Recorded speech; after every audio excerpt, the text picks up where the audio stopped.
Bismillahirrahmanirrahim. Assalamualaikum warahmatullahi wabarakatuh. Alhamdulillah alamin. Wa bihi nasta'in ala umuri dina waddin. Wassalatu wassalamu ala asrofil anbiya'i wal mursalin wa ala alihi wa sahbihi ajmain amma ba'du.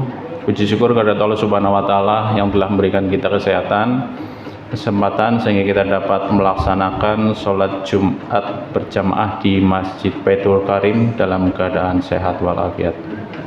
Sholawat serta salam tak lupa kita curahkan kepada junjungan Nabi besar Muhammad Sallallahu Alaihi Wasallam beserta keluarga, sahabatnya dan para pengikutnya yang setia sampai akhir zaman. Semoga kita mendapatkan syafaatnya di yaumil kiamah nanti, amin. Sebelum khotib naik mimbar, akan saya bacakan informasi keadaan saldo kas Masjid Baitul Karim pertanggal 25 April 2025. Untuk saldo kas per 18 April 2025 sebesar Rp1.101.367. Adapun untuk pemasukan infak Jumat tanggal 18 April sebesar Rp163.000 dan untuk pengeluaran dari tanggal 18 sampai dengan 20 April sebesar Rp250.000. Jadi untuk rekap jumlah total Rp1.264.367 dikurangi pengeluaran sebesar Rp250.000. Saldo kas per 25 April 2025 sebesar Rp1.14.367. Demikian informasi dari keadaan saldo kas Masjid Baitul Karim. Terima kasih atas infak dan donasinya. Semoga menjadikan amal ibadah jamaah sekalian. Amin. Untuk khotib dan imam pada kali ini adalah Ustadz Abu Muhammad Abdurrahman. Terima kasih. Wassalamualaikum warahmatullahi wabarakatuh.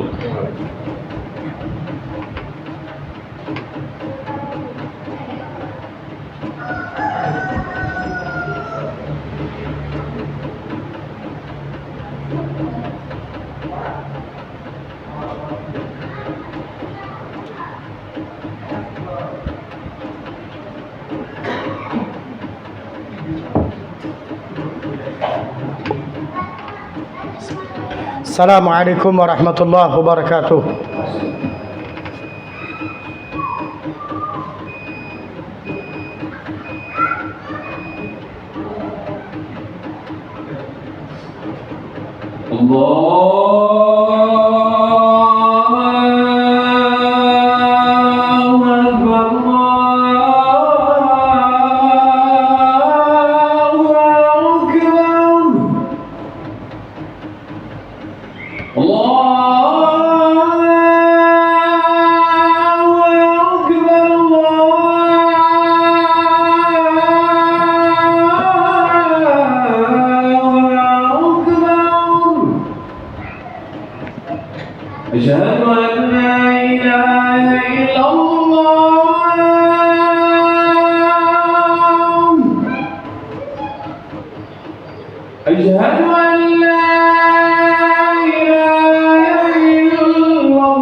إن الحمد لله نحمده ونستعينه ونستغفره ونعوذ بالله من شرور أنفسنا ومن سيئات أعمالنا من يهد الله فلا مضل له ومن يضلله فلا هادي له وأشهد أن لا إله إلا الله وحده لا شريك له وأشهد أن محمدا عبده ورسوله صلى الله عليه وعلى آله وصحبه ومن تبعهم بإحسان إلى يوم الدين وسلم تسليما كثيرا يا أيها الذين آمنوا اتقوا الله حق تقاته ولا تموتن إلا وأنتم مسلمون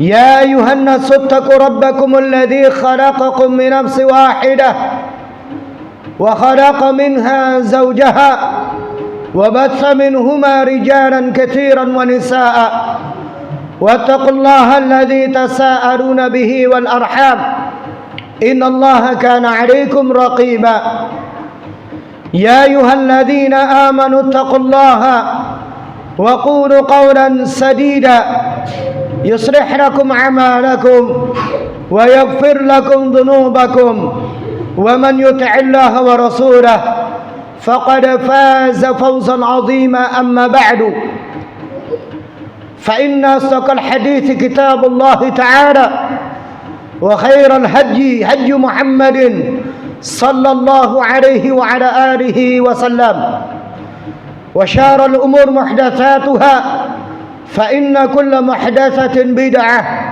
وكل بدعة ضلالة وكل ضلالة في النار أعاذني الله وإياكم من النار. Saudara-saudaraku kaum muslimin, jamaah salat Jumat rahiman wa rahimakumullahu jami'an. Semoga kita senantiasa dirahmati oleh Allah Subhanahu wa taala. Kita semuanya telah mengetahui bahwa hampir sebulan yang lalu kita telah meninggalkan bulan suci Ramadan.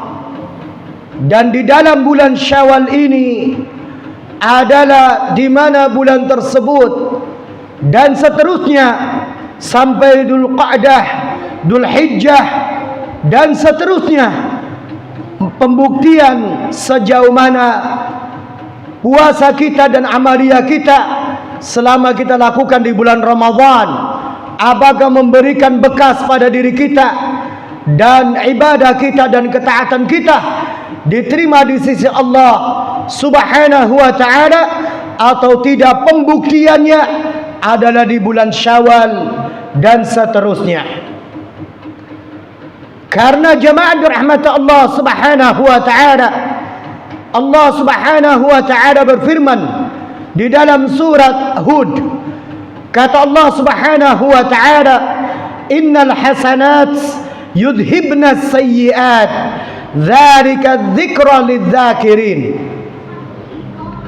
yang artinya jemaah rahmat Allah Subhanahu wa ta'ala, innal hasanati yudhibna sayyiat dzalika dzikra lidzakirin, sesungguhnya kebaikan-kebaikan yang dilakukan oleh manusia akan menghilangkan dan menggantikan dan menggugurkan keburukan-keburukan yang dahulu dia kerjakan.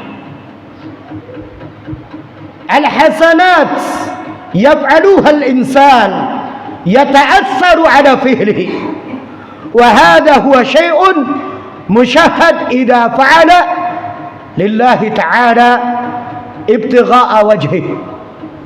Sesungguhnya kebaikan-kebaikan yang dilakukan oleh seseorang akan memiliki pengaruh-pengaruh dan bekas-bekas. Tentunya yang demikian tersebut apabila kebaikan yang dia lakukan semata-mata karena Allah dan mencari ridha Allah Subhanahu wa ta'ala. Adapun ketika kebaikan-kebaikan yaf'aluha liibtigha'a wujuhin nas riya'an wa sum'atan wa ri'asatan wa ghairu dhalika min niyatin ghairi Allah ta'ala. Adapun kalau kebaikan-kebaikan yang dilakukan bukan karena Allah, apakah karena ingin dilihat oleh manusia, atau ingin supaya didengar oleh manusia, atau supaya mendapatkan pengakuan dari manusia, atau ingin mendapatkan kedudukan, atau hitami minad dunya, kesenangan-kesenangan dunia, ma yata'atsaru 'alal insan fi'lil khairat, maka tidak akan membekas sedikit pun kepada seseorang sekalipun dia melakukan kebaikan dan kebaikan dan kebaikan. Dan jamaah rahmat Allah Subhanahu wa ta'ala, seringkali kita mendengar bahwasanya yushtaratu an tuqbala ibadatuna 'inda Allah ta'ala bi syartain. Disyaratkan ibadah diterima di sisi Allah Subhanahu wa ta'ala bagi seseorang apabila ibadah tersebut dibangun di atas dua perkara: keikhlasan dan juga sesuai dengan ilmu, sesuai dengan dalil, sesuai dengan hujjah, sebagaimana yang Allah Subhanahu wa ta'ala firmankan, wa man kana yarju liqa'i rabbih falyamal 'amalan salihan wa la yusyrik bi ibadati rabbih ahada. Wa man kana yarju liqa'a rabbih, barang siapa yang ingin mendapatkan kebaikan akhirat, berjumpa dengan Allah, diselamatkan dari api neraka, meninggalnya dalam keadaan senyum, meninggal husnul khatimah, akhir yang diucapkan la ilaha illallah, dan tanda-tanda husnul khatimah yang lainnya.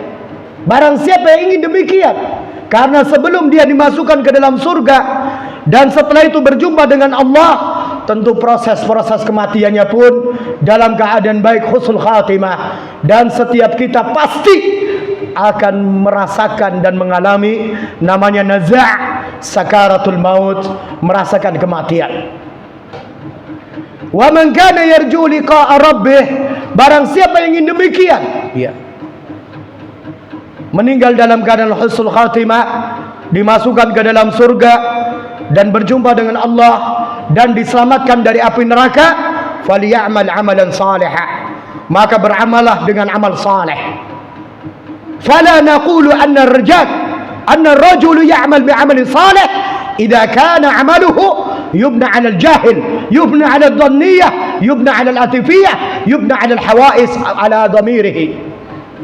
Tidak bisa kita mengatakan si A sedang berbuat amal saleh, si A sedang melakukan ibadah, si A sedang berbuat kebaikan, apabila amalnya dibangun di atas bisikan-bisikan hati, dibangun di atas prasangka kebodohan, dan tidak dibangun di atas ilmu.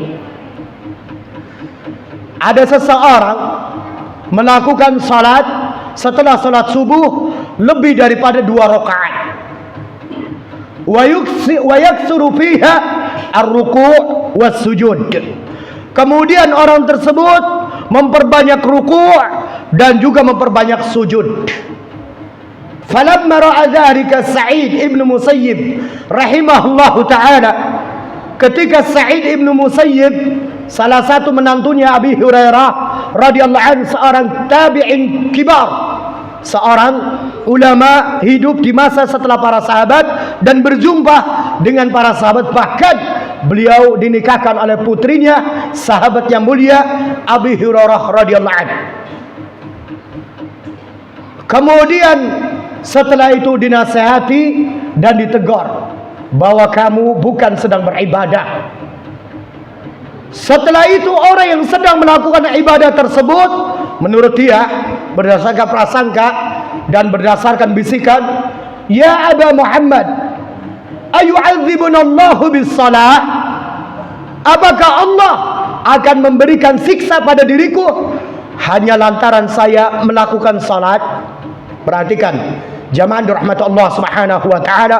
Orang tersebut bertanya kepada Abu Muhammad Sa'id ibn Musayyib rahimahullahu ta'ala, apakah Allah akan mengazab diriku karena saya melakukan salat? Perhatikan, kadang-kadang orang beramal tidak dibangun ilmu, mencari pembenaran, diambilnya kulitnya, tidak mengerti apa isinya.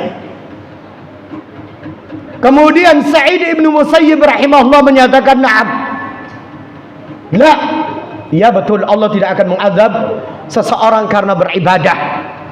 Walakin Allah yu'adzibuka ala khilafi sunnah. Akan tetapi Allah akan mengazab dirimu karena engkau beribadah tidak mencontoh Rasulullah SAW, tidak berdasarkan ilmu. Hati-hati Pak, kadang-kadang sholawatan kok dilarang, masa zikir dilarang, masa sholat dilarang. Ini kadang-kadang muncul orang-orang yang semacam itu. Yang kita larang bukan sholatnya, bukan sholawatnya, tapi dia mempraktekkan sholawatan, mempraktekkan sholat yang tidak dicontohkan oleh Rasulullah Sallallahu Alaihi Wasallam. Maka kembali kita tidak akan bisa mengatakan si fulan sedang beramal saleh kalau beramalnya karena perasaan. Terus bagaimana syarat amal saleh? Dibangun di atas ilmu. Maka kita punya anak, cucu, dan diri kita terus menuntut ilmu, mempelajari ilmu agama. Makanya dalam Islam, talabul ilmi fariidatun ala kulli muslim. Menuntut ilmu fardu seperti salat ini bagi setiap muslim dan muslimah. Karena lam yakun insan yuladu min batni ummihi aliman. Tidak ada manusia yang lahir dari perut ibunya dalam keadaan sudah mengerti ilmu kalau tidak diajarkan. Kita punya anak, ini warnanya merah, ini warnanya putih, ini warnanya hitam, ini warnanya hijau, ini panas api, ini es dingin. Karena apa? Diajarkan oleh kita ilmu, ya. Jamaah dirahmati Allah Subhanahu wa taala. Kemudian syarat yang kedua, wala yusyrik bi ibadati rabbih ahada, dan tidak menduakan Allah di saat beribadah. Mengharap dan menginginkan pengakuan-pengakuan dan sanjungan-sanjungan dan label-label dan stempel-stempel dari manusia, maka dia beramal betul-betul mencari ridha Allah Subhanahu wa taala. Maka jamaah rahmat Allah Subhanahu wa taala, barakallahu fikum. Kita kembali, seseorang yang beramal ikhlas dan sesuai dengan ilmu, maka dia akan memiliki pengaruh dan efek dalam perbuatan kebaikan yang dia lakukan. Namun ketika dia beramal dan melakukan kebaikan, ma yata'assaru ala fi'lihi, tidak ada bekasnya, tidak ada pengaruhnya, maka falyanzur ila anfusina. Maka perhatikan kepada diri-diri kita, apakah sekian yang amal kita lakukan walaupun sudah sesuai dengan ilmu tidak ikhlas, atau sebaliknya jamaah dirahmati Allah Subhanahu wa taala, nahnu nukhlisu niyatana 'inda al-ibadah wa lam yuwaffiq 'ala al-adillati wal 'ilm. Kita sudah ikhlas beramal, ya, sudah kita kelantongkan, ya, duit untuk beramal, tapi tata caranya, ya, prakteknya bukan sesuai dengan apa yang dicontohkan oleh Rasulullah Sallallahu Alaihi Wasallam. Jadi secara kepastiannya, kalau kebaikan-kebaikan yang kita lakukan pasti 1000% akan memberikan efek pada perbuatan kita. Makanya kalau ada orang sholat rajin, maksiatnya juga rajin, maka orang tersebut perlu dikritik dan dinasihati. Saya lihat panjenengan Masya Allah ya, rajin ngaji, rajin baca Quran, sregep sholatnya, ibadahnya Masya Allah, tapi kok masih ngutil, masih nyatil, masih mangan duit rakyat misal, atau masih ini dan itu, maka tolong diintrospeksilah, ada apa niatnya panjenengan, atau panjenengan mungkin ibadahnya belum benar sehingga tidak pengaruh. Karena rumus agama, rumus Islam, 1 tambah 1 menjadi 2, nggak mungkin meleset. Kalau rumus agama itu ilmu dari Allah, satu kepastian, bagaikan pastinya besok matahari terbit dari timur, pasti. Jangan pernah menolak rumus Allah, jangan pernah meragukan apa yang Allah datangkan dari Al-Quran dan Sunnah, karena Allah yang menciptakan kita dan Allah lebih mengetahuinya. Wa ma kana rabbuka nasiya, Allah tidak pernah disifati dengan sifat luput, ketidaktahuan dari ilmu. Adapun kita ilmunya sangat amat terbatas. Sudah janji besok kita ketemuan, tiba-tiba sakit kepala.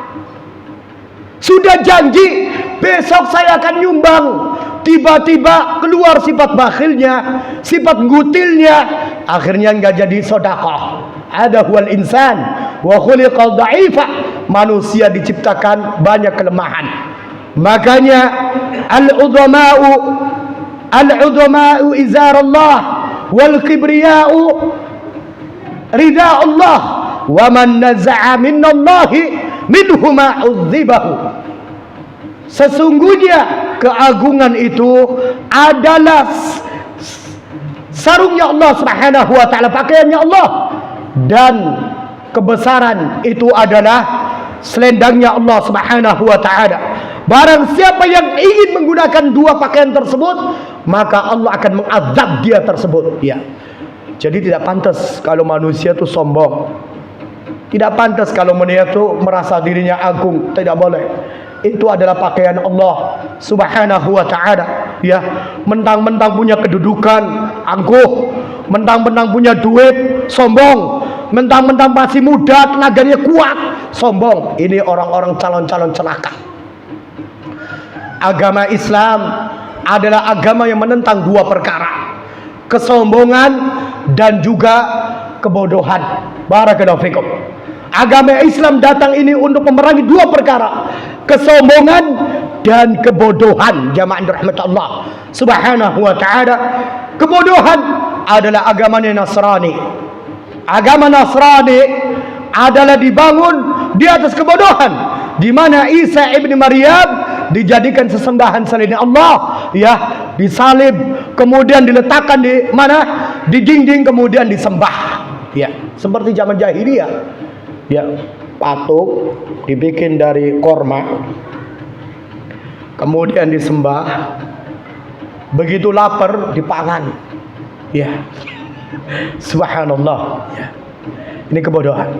Kesombongan adalah kaum Yahudi. Sa'asrifu an ayati alladzina yatakabbaruna fil ardi bighairil haqq. Akan saya beritahukan, kata Allah dalam surat Al-A'raf, orang-orang yang sombong yang berjalan di muka bumi ini yang tidak bisa dibenarkan. Itu kaum Yahudi. Umat Islam apa? Berilmu dan rendah hati. Memiliki harta juga rendah hati, tawadhu. Memiliki kedudukan juga rendah hati, tawadhu. Itu agama Islam. Kalau orang beragama Islam masih sombong, ini cuma kulitnya saja ini orang, ya, cuma KTP-nya saja Islam, orangnya saja Muslim, tapi jiwanya sombong, Islam belum masuk pada dirinya. Atau sebaliknya, orang tersebut tidak sombong, nggak mau belajar agama, nggak mau menuntut ilmu, ibadahnya menurut perasaannya sendiri, menurut tebak-tebakan, menurut kira-kira. Kalau hatinya tenang, itu ibadah. Kalau hatinya berontak, nggak ibadah. Maka ini sekali lagi jamaah rahmat Allah Subhanahu wa taala, kesimpulannya bahwasanya efek pengaruh ibadah Ramadan kemarin yang kita lakukan adalah dilihat dari dua perkara: semangat menuntut ilmu dan juga hilangkan sifat kesombongan pada diri seseorang. Kalau dia semangat menuntut ilmu, tidak kenal usia, kemudian setelah itu selalu rendah hati ketemu orang, insya Allah ibadah bulan Ramadan yang dia lakukan memiliki efek, berarti dia beramal sesuai dengan ilmu dan dilakukan karena Allah Subhanahu wa ta'ala. Mudah-mudahan dapat mengerti dan bisa cerna dan dapat dipahami. Wa nasallahu ta'ala wa iyyakum an yuwaffiqana wa iyyakum minal ladzina yastami'una al-qawla wa yattabi'una ahsana. Wabillahi taufik.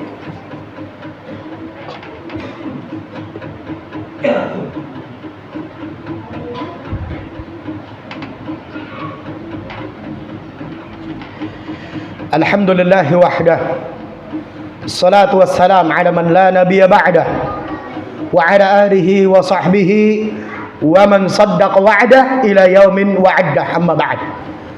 Jadi jamaah rahmat Allah Subhanahu wa ta'ala, pada khutbah yang kedua ini dapat kita menyimpulkan orang yang kebaikan dia lakukan memiliki efek terkikis dalam hatinya adalah dua sifat yang sangat buruk, yaitu sifat kejahiliaan, ya sifat kebodohan. Ya ada Pak, orang-orang zaman sekarang ini subhanallah, ya orang saat sekarang ini betul-betul ajabul ujab istilahnya, sangat mengherankan. Belum pernah belajar agama, belum pernah mendalami ilmu agama, semata-mata umurnya tua, tiang sepuh, kemudian mengatur dalam urusan agama. Allahul musta'an. Ada. Ini karena ketidaktawaduan dia, tidak kerendah hatinya, istilahnya tidak mengenal dirinya siapa. Atau jamaah rahmat Allah Subhanahu wa ta'ala, masih muda usianya, subhanallah, usia yang sangat produktif. Al-waqtu khairu minad dhahab, al-waqtu athman minal lu'lu'ah minal fidda wad dhahab. Waktu masa muda ini ada lebih mahal daripada emas dan betul-betul sangat berharga sekali. Tapi subhanallah, kita lihat anak generasi kaum muslimin yang masih muda saat sekarang disibukkan dengan ini. Jangankan di dunia luar Pak, di dunia luar, dunia yang sudah terkuruk dan alokasi untuk belajar yaitu pondok saja, berbicara di masa saat sekarang ini sudah drastis berubah. Kalau dulu orang luar pondok pinter hafal Quran, pinter ya baca kitab gundul, pinter segalanya. Kalau sekarang anak keluar pondok tuh 15 tahun seakan-akan nggak ada bekasnya. Apalagi yang tidak mondok, yang belajarnya cuma HP dan sebagainya. Lebih-lebih lagi, barakallahu fikum. Jadi jamaah rahmat Allah Subhanahu wa ta'ala, ya anak-anak yang masih kecil, tanggung jawab kita dan Allah akan mempertanyakan kita karena mereka adalah amanat. Maka waktu muda ini waktu yang sangat betul-betul menentukan masa depan dia. Wa idza ra'aitar syabab yansha'uhu ma'a ahli sunnah farja minhu khair. Kalau Anda melihat anak yang baru tumbuh, ya senang beribadah, sebagaimana Rasulullah SAW bersabda, nasya'u fi ibadatillah, orang yang akan mendapatkan naungan di hari tidak ada naungan kecuali dengan Allah. Anak yang masih muda tapi sregep beribadah, waktunya betul-betul digunakan untuk taat kepada Allah. Ya, ini jamaah rahmat Allah Subhanahu wa ta'ala, semuanya itu untuk mengangkat kebodohan dan mengangkat kesombongan, dan kebaikan yang kita lakukan betul-betul memberikan efek yang positif pada diri kita. Dan inilah cerminan untuk barometer kita, evaluasi kita selama bulan Ramadan, yang kita beramal apakah memberikan efek atau tidak. Sekali lagi dilihat dari dua perkara: kesemangatan menuntut ilmu dan kerendahan hatinya bersama Allah, bersama Rasulnya, dan bersama sesamanya. Wabillahi taufik. Kita akhiri bermunajat kepada Allah. Mudah-mudahan doa kita yang kita panjatkan di Jumat yang mubarak ini didengar dan dikabulkan oleh Allah Subhanahu wa ta'ala. Allahumma ighfir lil muslimin wal muslimat والمؤمنين والمؤمنات الأحياء منهم والأموات إنك السميع قريب مجيب دعوات ويا قاضي الحاجات اللهم أرنا الحق حقا وارزقنا اتباعه وأرنا الباطل باطلا وارزقنا اجتنابه اللهم اغفر لنا ولإخواننا الذين سبقونا بالإيمان ولا تجعل في قلوبنا غلا للذين آمنوا ربنا إنك رؤوف رحيم اللهم اغفر لنا ولوالدينا وارحمهم كما ربونا صغارا ربنا هب لنا من الصالحين ربنا آتنا في الدنيا حسنة وفي الآخرة حسنة وقنا عذاب النار وآخر دعوتنا عن الحمد لله رب العالمين وأقيموا الصلاة.